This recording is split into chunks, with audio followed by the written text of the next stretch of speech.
धर्म संस्कार र संस्कृतिको सङ्गम ज्ञान सागर युट्युब च्यानल।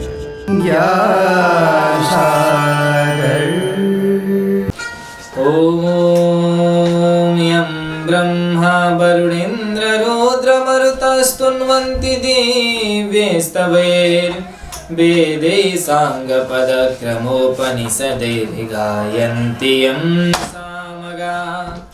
ध्यानावस्थित तद्गतेन मनसा पश्यन्ति यं योगिनो यस्यान्तं न विदुषुरासुरगणा देवाय तस्मै नमः। श्रीमच्चन्दनचर्चितो जलवपो शुक्लाम्बरा मल्लिका मालालङ्कृतकुण्डला प्रविलसन्मुक्तावली शोभिता सर्वज्ञाननिधानपुस्तकधरा रुद्राक्षमालाधरा वाग्देवी वदनाम्बुजे वसतु मे त्रैलोक्यमाता चिरम्।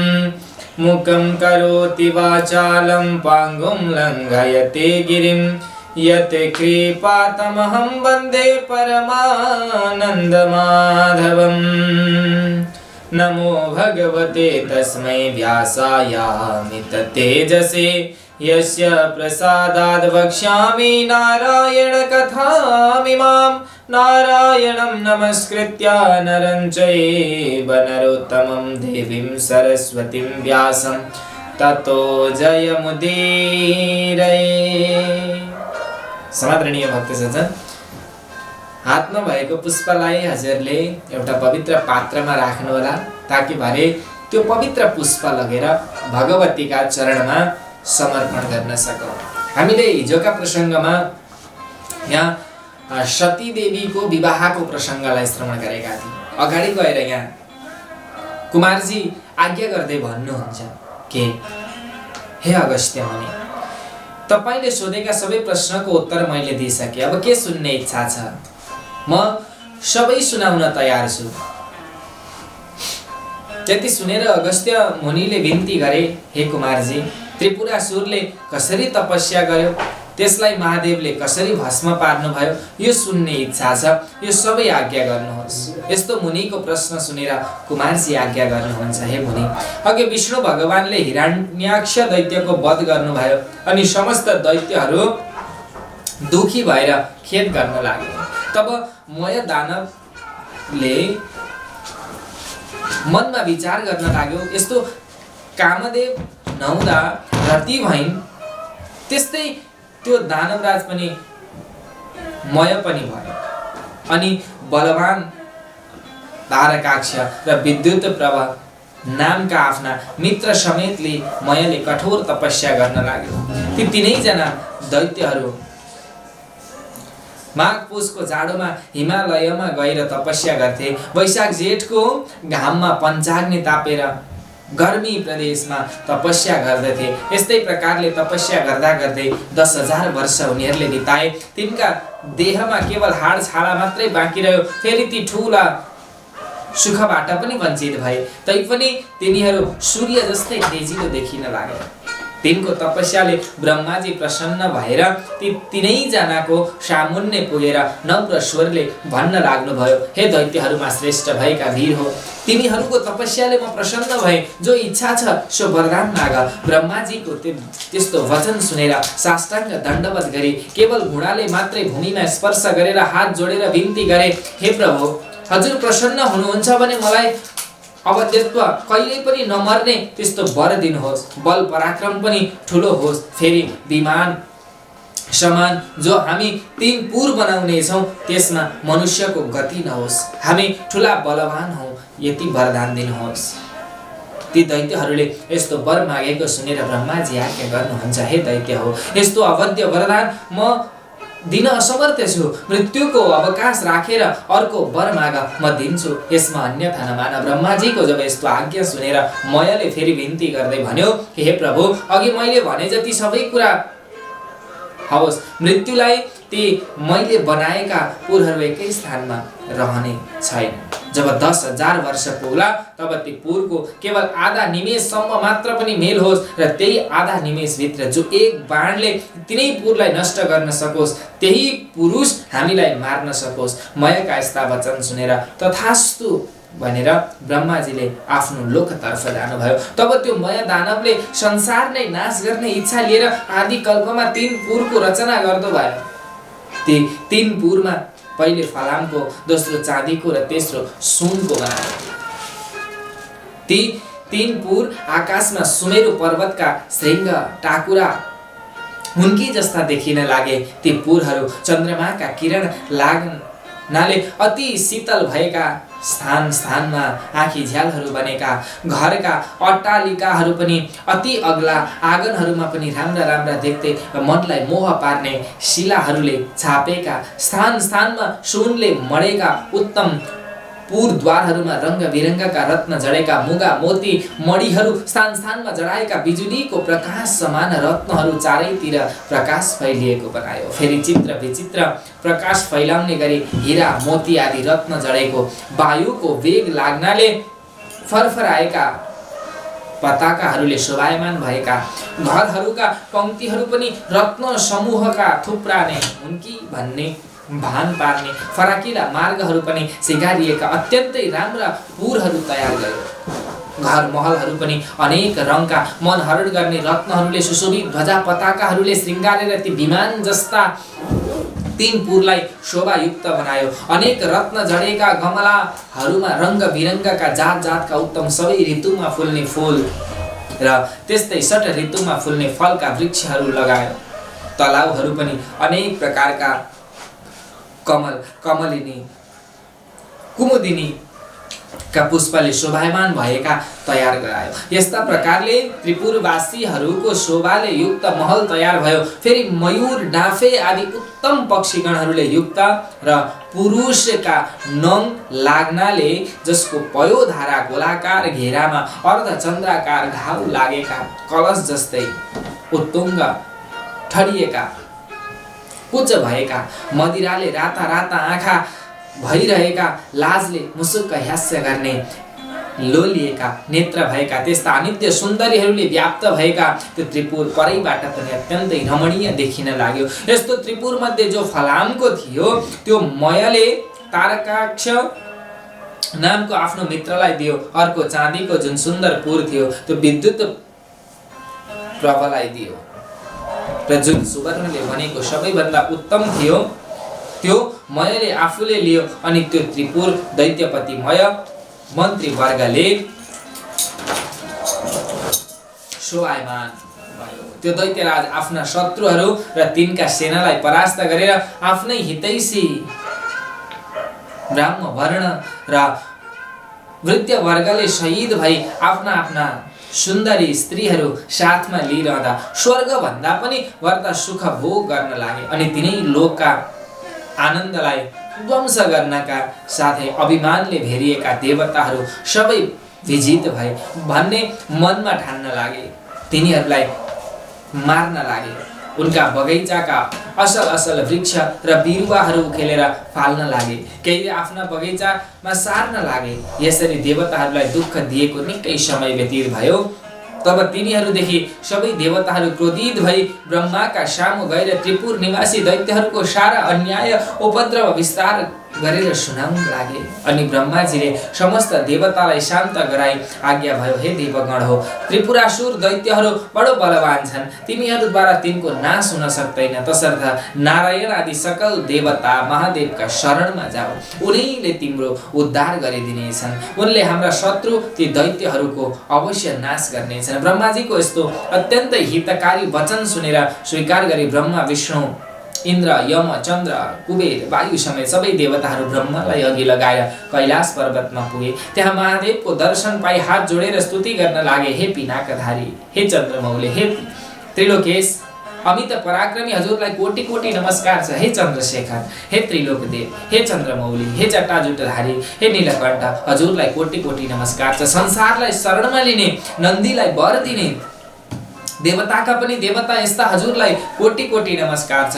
थोरै सेवाले पनि प्रसन्न भएर वर दिने हे परम पुरुष परमात्मा, यज्ञका मालिक, हिमालयमा निवास गर्ने यस्ता हजुरलाई कोटी कोटी नमस्कार छ। योगीहरूले सदैव ध्यान गरिने, जगतको वैभवलाई तुच्छ ठान्ने, धर्ममा दृढ रहने, दिशारूपी वस्त्र धारण गर्ने, भक्तलाई वर दिने ब्रह्माण्डका धाता विधाता यस्ता हजुरलाई कोटी कोटी नमस्कार छ। सूर्य चन्द्र वायु आदि देवताको सृष्टि र पालन गर्ने यस्ता हजुरलाई कोटी कोटी नमस्कार छ।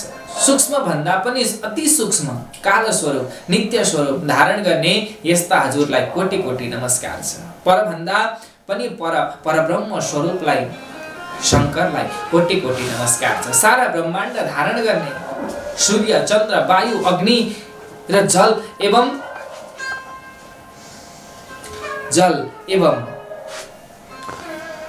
हे सौम्य आकाशको रचना गर्ने यस्ता हजुरलाई कोटी कोटी नमस्कार। हे सौम्य, हे पुरुषोत्तम, हे वपुष्मान, त्रैलोक्यको सृष्टि स्थिति संहार गर्ने यस्ता हजुरलाई कोटी कोटी नमस्कार छ। पुषाको दाँत भाँच्ने, दक्षको यज्ञ नाश गर्ने र कामदेवलाई भस्म पार्ने त्यस्ता हजुरलाई कोटी कोटी नमस्कार। ससुराका उत्पन्न कर्ता, यज्ञ हर्ता धर्ता, हे शिखण्डी, हे नीलकण्ठ, हजुरलाई कोटी कोटी नमस्कार छ। निरन्तर सुधा स्वरूप पार्वतीका भर्ता गणेश कुमारका पिता हजुरलाई कोटी कोटी नमस्कार छ। सदा मोक्ष रूप वरदान दिने हे विश्वेश्वर, हे विश्वात्मन, हे वरदाता, हजुरलाई कोटी कोटी नमस्कार। हे योगेश्वर, हे चण्डेश्वर, हे रुद्र, हे सर्व, हे शम्भो, हे भीम, हे ईश्वर, हजुरलाई कोटी कोटी नमस्कार छ। हामीदेखि प्रसन्न हुनुहोस्।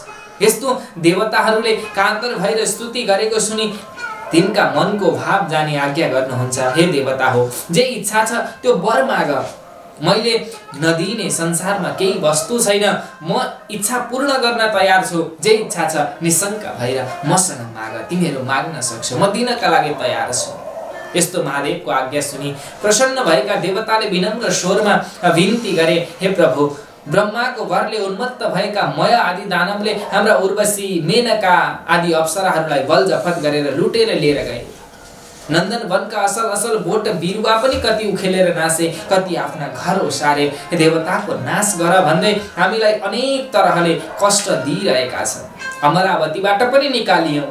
भगवान, ती दैत्यको संहार गर्न ब्रह्मा विष्णु पनि सामर्थ्य छैन।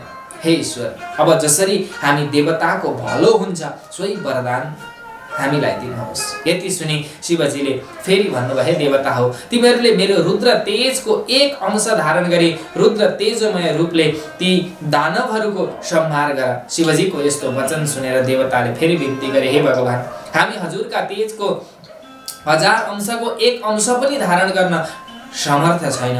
रुद्र तेज धारण गर्ने कुरा त परै जाओस्, हेर्ने शक्तिसम्म पनि हामीमा छैन। हे प्रभु, हामी उप प्रसन्न भएर यो अजय त्रिपुरासुरलाई स्वयं संहार गरेर हाम्रो रक्षा गर्नुहोस्। ब्रह्माजीको वरदान अनुसार दिव्य 10,000 वर्ष बितेपछि आधा निमेष त्रिपुरको मिलन हुनेछ। उही आधा निमेष भित्रमै त्यो त्रिपुरलाई जसले एकै बाणले भस्म पार्ला उसैद्वारा ती दैत्यहरूको संहार होला, अन्यथा तिनको मृत्यु हुने छैन। हे शशिशेखर, हामीदेखि प्रसन्न भएर पापिष्ट त्यो त्रिपुरासुरको नाश गरिदिनुहोस्। देवताहरूको यस्तो प्रार्थना सुनेर शिवजीले फेरि आज्ञा गर्दै भन्नुभयो, हे देवता हो, यस्तो अभेद्य त्रिपुर छ भने तिनीहरूको हितका निम्ति म एउटै बाणले ती तीनै पुरलाई भस्म पारिदिनेछु।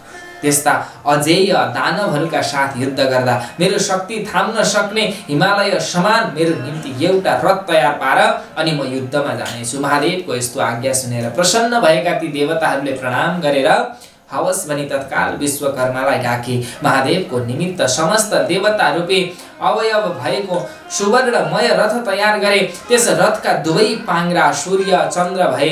दक्षिण पाङ्ग्रामा 12 सूर्य भूषण बनाइयो, बायाँ चक्रमा 27 नक्षत्र र 16 कला भूषण गराइयो। 6 ऋतु रथका दायाँ बायाँहरू राखिए। आकाशको गजुर र पाङ्ग्रा अड्याउने दण्ड मन्दराचल बनाए। अयन र संवत्सर रथका बेग भए। 4 समुद्र रथका कुण्डलिका भए। गंगादि समस्त तीर्थ राम्रा राम्रा वस्त्र आभूषण पहिरेर स्त्री रूप धारण गरेर हातमा चम्मर लिएर रथमा उभिए। सारथी स्वयं ब्रह्माजी बन्न लाग्नुभयो। स्वरूप ब्रह्मस्वरूप ओमकारको कोरा बनाए र विन्ध्याचलको छत्र निरूपण गरे। मन्दराचलको पार्श्वदण्ड बनाए सरस्वती घण्ट भइन्, श्री नारायण अग्निबाणको टुप्पो भए। 4 वेद 4 घोडा भए, ताराहरू घोडाका गहना भए। हे अगस्त्य मुनि, यसरी समस्त वस्तु त्यस रथका अवयव भए।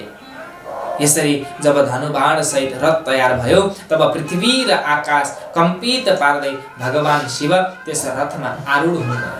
त्यस रथका अघि पछि शिवका गणहरू कर्ण, चण्डेश्वर, गणेश, नन्दी आदि प्रथम गणहरू शूल, पट्टिस आदि अनेक शास्त्रास्त्र लिएर शङ्ख, भेरी, मृदङ्ग आदि बाजा बजाउँदै महादेव माथि अनेक थरीका पुष्पको वर्षा गराउँदा भए। त्यस बेलाको रुद्र तेज सहन गर्न नसकी समस्त देवता मोहमा प्राप्त भए। महादेवले देवताहरूको स्थितिदेखि आफ्नो तेज खिची केही कम पार्नुभयो अनि देवताहरू रुद्र तेज सहन गर्नमा किञ्चित सामर्थ्य भए। त्यस पछाडि नारद मुनि ती दैत्य कहाँ गएर भन्न लाग्नुभयो, हे दैत्यराज, देवताहरूको स्तुतिले प्रसन्न भएका महादेव स्वयं तिमीहरूको संहार गर्न भनी आइरहनु भएको छ। अब तिमीहरूको जो इच्छा छ सो गर, नभए तिमीहरूको अविलम्ब नाश हुनेछ।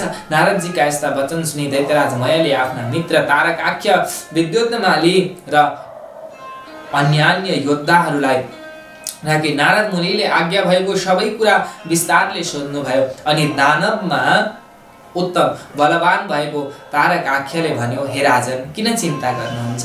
देवताहरू यथार्थ रूपमा बाध्य छन्। यो त्रिपुर भेदन गर्ने कसको पराक्रम व शक्ति छ? यदि समस्त देवता, यक्ष, गन्धर्व, किन्नर आए पनि यो त्रिपुरलाई अवेद्य नै रहनेछ। फेरि शत्रुलाई जित्न साम, दाम, दण्ड, भेद आदि अनेक किसिमका नीति छन्। अतः जित्ने इच्छा भएका बलवान शत्रुलाई आफ्नो पराक्रमद्वारा दण्ड दिनु नै उचित छ। हे वीर, तारकाख्यको यस्तो कुरा सुनेर विद्युत्माली भन्न लाग्यो, हे राजन, श्रीहीन र बलहीन देवता कुनै प्रकारले पनि हामीसित युद्धमा अगाडि आउन सक्दैन। यदि कोही मूर्खता गरेर हामीसित युद्ध गर्न अघि सर्छ भने त्यो अवश्य क्षयमा प्राप्त हुनेछ। यसमा शङ्का छैन। हे राजन, यसमा चिन्तित हुनुपर्ने केही कुरा छैन। एकमत भएर युद्ध गरौँ न, अनि समस्त देवतालाई जितेर इन्द्रको पद पनि त भोग गर्नुहोस्। फेरि अघिका हिरण्याक्ष र हिरण्यकश्यपको पद पाई 14 भुवनको अकण्टक राज्य भोग्नुहोस्। विद्युत्मालीका यस्ता कुरा सुनेर मयले शान्त स्वरमा भन्यो, हे दैत्य हो, सुन्यौ, अब हाम्रो नाशको बखत आइपुग्यो। यति भनेर देह कम्पित पार्दै र शिर हल्लाउँदै फेरि भन्न लाग्यो, जो शत्रु आफूभन्दा बलियो वा निर्बल छ भने त्योसित साम, दाम, दण्ड, भेद आदि नीतिको प्रयोग गर्न सकिन्छ। तर यी त सम्पूर्ण जगतको स्वामी श्री महादेव हुन्। उनी दानव र देवता भन्दा धेरै बढी श्रेष्ठ छन्। यी देवताको हितका लागि उनी स्वयं हामीलाई मार्न आइरहेका छन् भने यसको त कुनै पनि उपाय छैन। केवल महादेवको नजिकै गई उनलाई नमस्कार गरौँ भन्ने मेरो यो अन्तिम निर्णय हो। यदि हामी उद्दण्ड झैं कठोरता धारण गरेर उनका सामु युद्ध गर्न गयौं भने केवल उनको दृष्टिपात हेराइले मात्रै पनि हामी भस्म हुनेछौं। ब्रह्मादि देवता पनि दुखी भएर जसका शरणमा जान्छन्, आज उनै ईश्वर हाम्रो नाश गर्न आइरहेका छन् भने हाम्रो के गति होला भन्न सकिन्न। जो क्षण मात्रमा सम्पूर्ण सृष्टि पालन र नाश गर्न सक्दछन्, फेरि जो जगतका कारण र मुक्तिदाता पनि हुन्, ती महादेवसित युद्ध गरेर हामी कसरी जित्ने आश गर्न सक्छौं र? हे वीर हो, हाम्रो विधिहीन र तपले के हुन सक्छ? फेरि त्यसको फल हामीले धेरै वर्षसम्म भोग गरिसक्यौं। अतः म भन्दछु, हे दानव वीर हो, तिमीहरू सबै कालले प्रेरित छौ, त्यसकारणले युद्ध गर्न तम्सिरहेका छौ। मयको यस्तो कुरा सुनि नारद मुनि उन्मत्त दैत्यहरूको मृत्युरूप यो कुरा भन्न लाग्नुभयो, हे दानवराज, अब तिमीहरूको तपस्या सकियो। यदि संग्राममा पछि हटेर नपुंसक झैं देवताहरूको शरणमा जानु भन्दा त संग्राममा लडेर वीरगति पाउनु नै उत्तम ठान्दछु। यदि शिवका हातबाट मर्न पायो भने उनका प्रथम गणको अधिपति पनि बन्न सक्छौ। संग्राम नगरेर शरण पर्न गयो भने पनि देवताको हितका लागि तिमीहरूलाई नमारी छाड्ने छैन। फेरि दानवहरूका राजा वीर पराक्रमी भएर पनि कायरतातिर लाग्नु उचित छैन। कायरदेखि शिवजी प्रसन्न हुँदैनन्, बरु युद्धमा पराक्रम देखाउने वीरदेखि भगवान शङ्कर प्रसन्न हुनुहुन्छ। त तिमीहरू किन नलड्ने? अवश्य लड। यदि संयोगले जित्यौ भने तिनै लोकको सुख भोग्न पाउँछौ। नारद मुनिका यस्ता कुरा सुनेर तारकाख्य र विद्युतमाली दानवहरू आयुष्य क्षीण भइसकेका हुनाले भन्न लागे, ठिक हो, उत्तम हो, नारदजीले आज्ञा भएको उचित हो। दानवराज मयले पनि आफ्नो सहयोगीहरूको कुरा सुनि अब समस्त दानव वंशको संहार हुने समय भयो भन्ने जानी नारदजीले आज्ञा भएको उचित हो भनी समर्थन गरे। अनि मयका वचन सुनेर नारदजी पनि प्रसन्न हुनुभयो र समस्त दैत्यहरूलाई युद्ध गर्न उद्यत पारी मयसित बिदा मागी महादेव कहाँ गएर उहाँ भएको कुरा सबै निवेदन गरे। त्यस पछाडि समस्त दानवहरू युद्धको इच्छा गरी अनेक तरहले शास्त्रास्त्रले सज्जित भई लड्न तयार भए।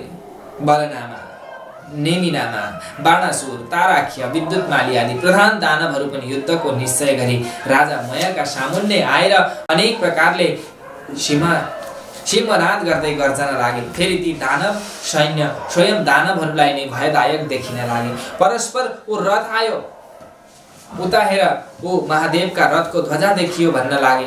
भय र शोक त्यागेर नाना तरहका शस्त्रास्त्रले युद्धको इच्छाले जसरी पशु आगोको नजिक गए चाहिँ कालले प्रेरित दैत्यगण शिवको रथ कहिले आइपुग्छ, युद्ध गर्न पाइन्छ भनी हेरिरहे। त्यसै बखत पश्चिम सागरको शिरोभागमा रहेको अनेक सौन्दर्यले शोभा बढाइरहेका ध्वजा पताका आदिले सज्जित एवं सुशोभित सुमेरु पर्वत समान त्रिपुर देखियो। नन्दीश्वर आदि महादेवका प्रधान गणहरू उच्च स्वरले सिंहनाद गर्न लागे। तिनको सिंहनाद सुनेर दानव गणहरू पनि नगर छाडेर बाहिर निस्के। उता चण्डेश्वर पनि उज्जवल कुठार हातमा लिएर डरलाग्दो मुख पारेर शिवगणका सामुन्ने आए। फेरि देदीप्यमान त्रिशूल हातमा लिएर शिवकै सामने पराक्रम गर्ने इच्छा भएका गणका अधिपति पार्श्व भागमा आए। अर्को गणका स्वामी शङ्कुकर्ण मुसल हातमा लिएर अर्को पार्श्वमा डटे। नन्दी, भृङ्गी,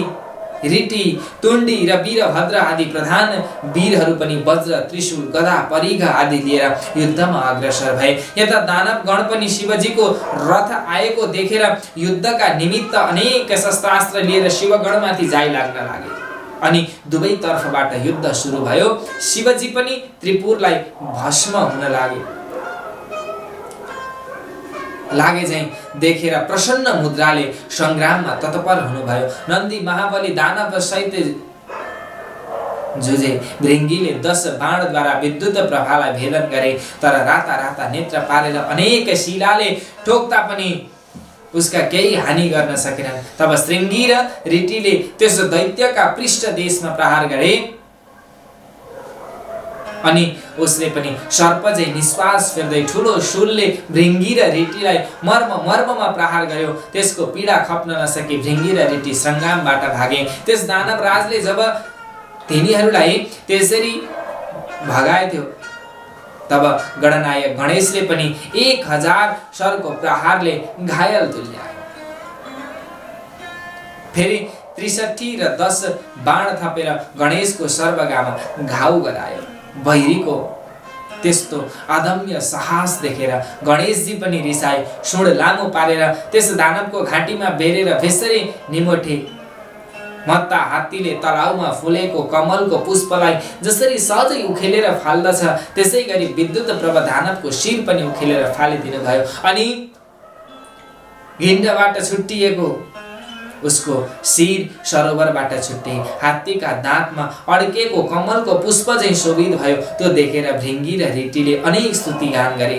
अनि नेमिनामा र बलनामा दुवै दानव रिसाई गणनायक गणेशका सर्वाङ्गमा बाण हानेर घाउ लाग्न थाले। ती दानवलाई शङ्कुकर्णले बीचमै रोकेर तिनका रथ, सारथी, ध्वजा र घोडा सबै काटी मारे, विरति गराए र दुवै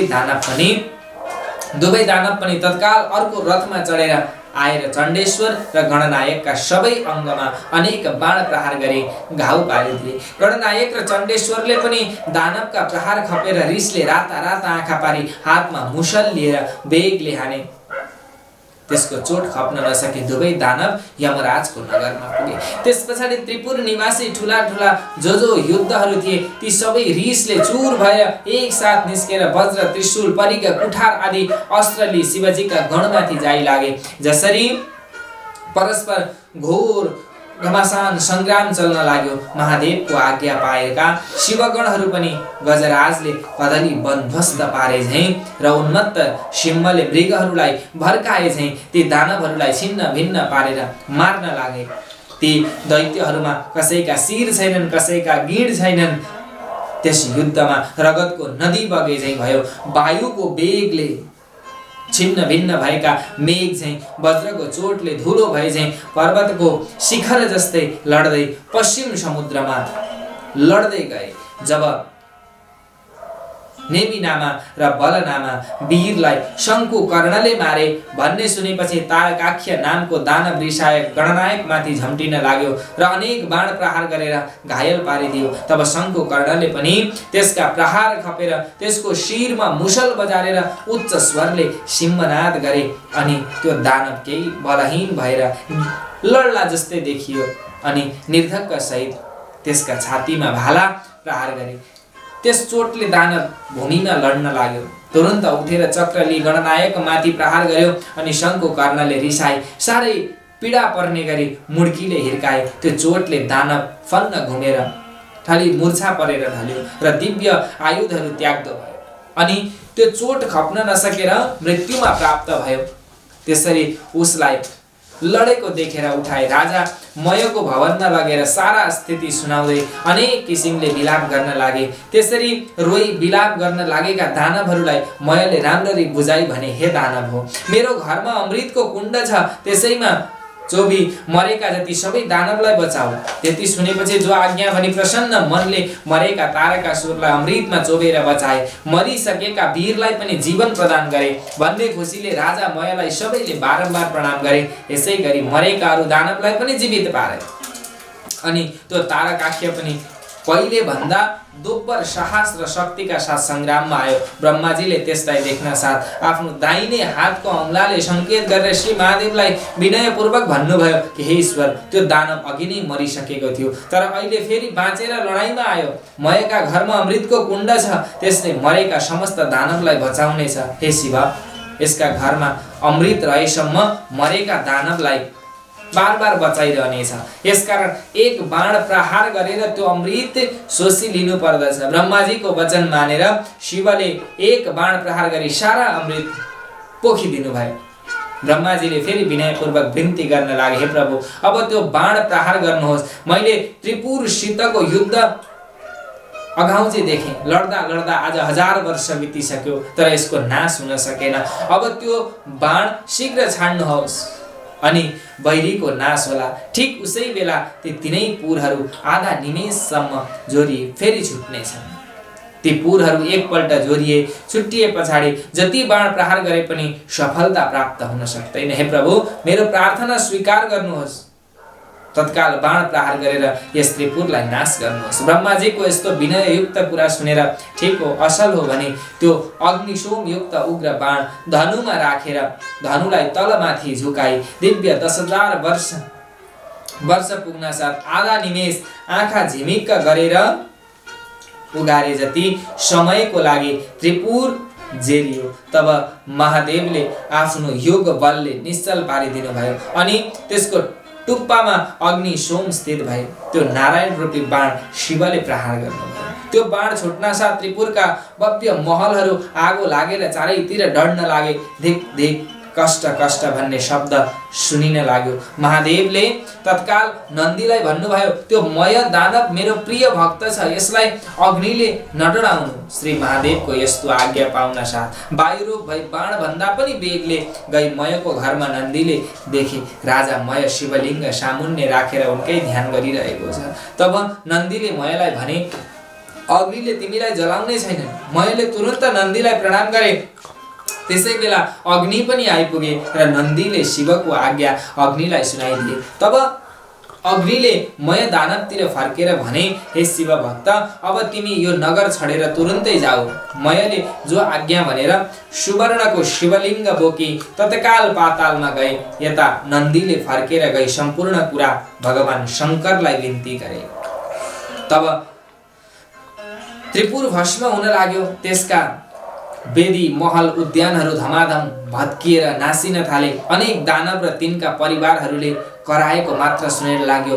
वस्त्र खुस्केका अनेक सुन्दर स्त्रीहरू घरबाट बाहिर निस्की रोए कराएको चर्को स्वर सुनिन लाग्यो। अग्ला अग्ला महल र विमानहरूमा रहेका कठोर र उच्च स्तन भएका मध्य विह्वल नेत्र भएका आफ्ना पतिका अत्यन्तै प्रिय नारीहरू अग्नि बाणले डढाई घर घरमै यताउता दगुर्न कराउन लागे। जस्तै पर्वतमा भूमिकम्प हुँदा त्यहाँका किन्नरहरू भयले व्याकुल हुन्छन्, हो त्यस्तै आफ्ना पतिलाई भयले आकुल भई अङ्कमाल गर्न लागे। कोही डराएर भाग्न लागे। कतिपय दानवगण आफ्ना स्त्रीहरूलाई बोकेर नगर छाडेर भाग्न लागे। शिवको भक्तिले हिम र वस्त्र आभूषणले पनि हिम पर्वत आकार देख्दैमा डर लाग्दा काला दानवहरू डढेर सागरमा खस्न लागे। जति दानवहरू समुद्रमा खस्थे ती सबैलाई जलका अनेक जन्तुले खान थाले। कति दानवहरू त आफ्ना पति वा पत्नीको अवस्था देखेर खप्न नसकेर आगामा डढेर पनि उनीहरूको मृत्यु भयो। रतिका अन्त्यमा खेदित भएका तर तुरुन्त कामले पीडित भई प्रियाका साथ जाउँ भन्ने इच्छा भएका ती दैत्यहरू भार्या सहित अग्निमा डढेर उनीहरूको पनि मृत्यु भयो। कोही समुद्रमा हाम फाले, जल जन्तुको भोजन भए। कोही आधा डढेर, कोही भाग्दा लडेर स्वाहा भए। त्यस प्रकार यो अमोघ अग्नि सोमयुक्त बाणले त्रिपुर भस्म पारेर शेष नगर समुद्रमा डुबाई फेरि भगवान शिवको हातमा आइपुग्यो। यस्ता प्रकारले अभेद्य त्रिपुर भस्म भए पछाडि देवताहरू आफ्नो अधिकार पाई शिवजीलाई प्रणाम गरेर स्तुति गर्न लागे। हे रुद्र, आज हजुरद्वारा जुन रौद्र कर्म हुन गयो यो अन्य कसैबाट पनि र कहिले भएको थियो न फेरि हुनेछ। हे शङ्कर, यो कामले हामी समस्त देवताको कष्ट निवारण गरिदिनु भयो।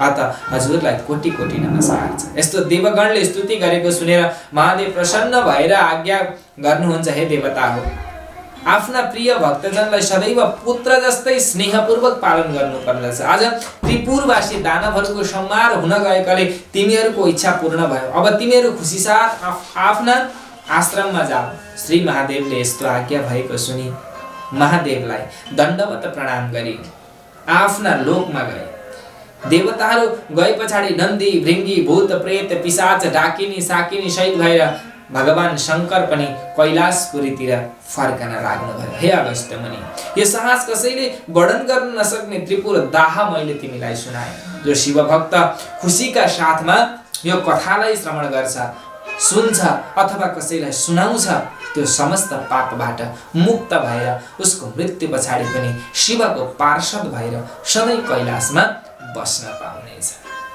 इति श्री स्कन्द पुराणे केदारखण्डे माघ महात्म्ये कुमार अगस्त्य संवादे श्री स्वस्तानी परमेश्वर्या व्रतकथायां त्रिपुर दाह वर्णनम नाम पञ्चमो अध्यायः। समादरणीय भक्त सज्जन, हामीले 5औं अध्यायको कथालाई श्रवण गरिसकेका छौं। सबैले हातमा पुष्प लिनुहोला। उपनयतु मङ्गलं वा सकल जगन् मङ्गलालय श्रीमान् दिनकर किरण निबोधित नवनलिन दल निवेक्षण कृष्ण काले वर्षतु पर्जन्य पृथिवी सस्यशालिनी देशोऽयं क्षोभरहितो ब्राह्मणा सन्तु निर्भया अपुत्रा पुत्रिणः सन्तु पुत्रिणः सन्तु पौत्रिणः निर्धना साधना सन्तु जीवन्तु शरदां शतं तत्रैव गंगा यमुना च तत्र गोदावरी सिन्धु सरस्वती च तीर्थानि सर्वाणि वसन्ति तत्र यत्राच्युतोद्धार कथा प्रसंग या कुन्देन्दु तुषार हार धवला या शुभ्रवस्त्रावृता या वीणावरदण्डमण्डितकरा या श्वेतपद्मासना या ब्रह्माच्युतशङ्करप्रभृतिभिर्देवैः सदा वन्दिता सा मां पातु सरस्वती भगवती निःशेषजाड्यापः कायेन वाचा मनसेन्द्रियैर्वा बुद्ध्यात्मना वा प्रकृतिस्वभावात् करोमि यद्यत् सकलं परस्मै नारायणायेति समर्पयेतत्। समादरणीय भक्त सज्जन, हातमा भएको पुष्पलाई त्यो पवित्र पात्रमा राखेर हजुरले त्यो पुष्प लगेर माता भगवती स्वस्थानी भगवतीका चरणमा अर्पण गरिदिनु होला। र आजको यो बसाइमा हामीले 5औं अध्यायको कथा हजुरलाई श्रवण गरायौं र भोलि बिहान फेरि हजुरहरु समक्ष 6औं अध्यायको कथालाई लिएर उपस्थित हुने बाचा गर्दै अहिलेका लागि क्यामेरामा रोशन अधिकारीका साथमा म पण्डित रोशन भट्टराई बिदा हुन चाहन्छु। हवस् त, जय श्री राधे, जय श्री कृष्ण।